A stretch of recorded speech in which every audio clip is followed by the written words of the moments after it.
Hi, I'm Beth Ruyak. Bioengineered foods are foods that have been genetically changed. Asian pears, for example, were created when a traditional pear seed was radiated, and the result was a seed that could grow a new kind of fruit. Genetically altering our food scares a lot of people, but many other people see it as having the potential to feed the world. There's a lot of passion and controversy surrounding this issue. All over the world, people care deeply about food. And through science, we've been able to change our food, perhaps more than most of us realize. Biotechnology is a very broad term, and we have been doing biotechnology for thousands of years. The beer you drink, the wine you drink, the cheeses you eat are all a product of what at this point is broadly and correctly termed biotechnology.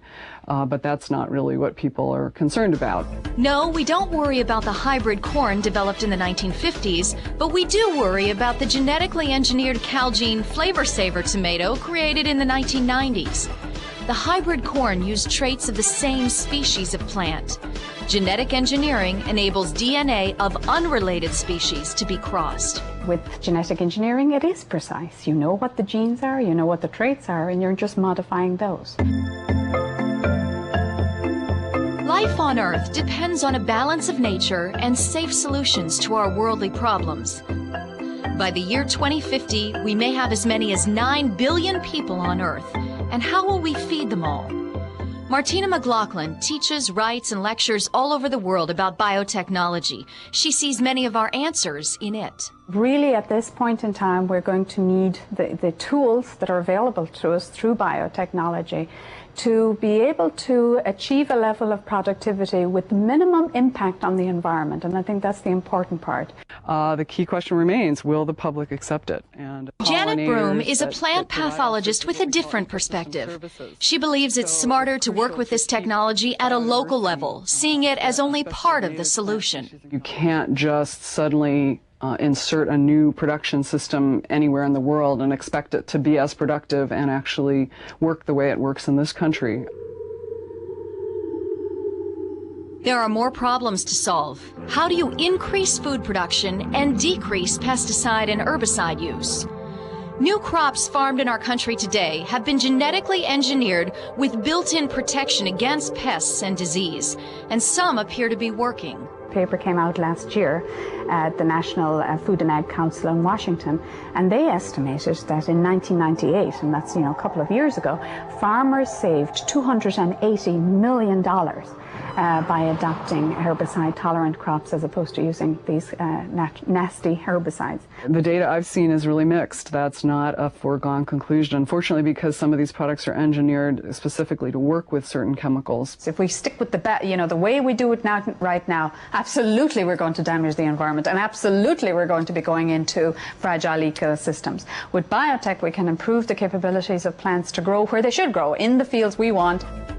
One pest-resistant crop known as Bt corn made headlines when lab studies by a Cornell researcher showed that the corn pollen put on a milkweed leaf could kill monarch butterfly larvae. Now, if you actually see the picture of the leaf itself, it is literally coated with pollen. And then he put the caterpillars on it, and really they had no choice but to eat it. And a certain proportion died.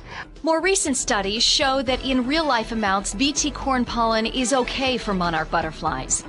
Another biotech controversy involved Starlink corn. This genetically engineered corn contained an insecticide that could cause an allergic reaction in people. The corn was okayed as an animal feed, but not okayed for the human diet. However, it did show up in the human food chain in, among other things, a fast food taco shell.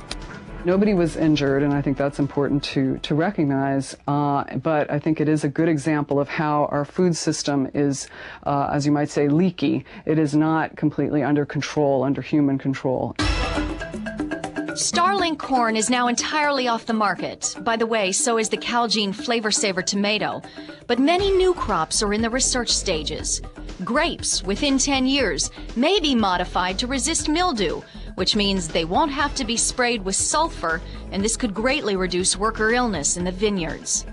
A Swiss scientist has engineered what's called golden rice, which is loaded with beta-carotene. It may help reduce vitamin A deficiency and be a sign of what's to come. think about it, this is the Model T. This is the prototype of an improved nutritional food crop. And it's an incredible step to begin with. How far can the biotech industry go? Well, you may think the answer is in the science, but many people agree the future of biotech will not be decided in the lab alone. The key question remains, will the public accept it? Some kind of labeling will be required for certain bioengineered foods, but this is also causing debate. What should the labels say? And will they act as warnings and actually scare off consumers? Or will the labels create a sort of niche market for these foods? As with the rest of the issue, at this point, there are still more questions than answers.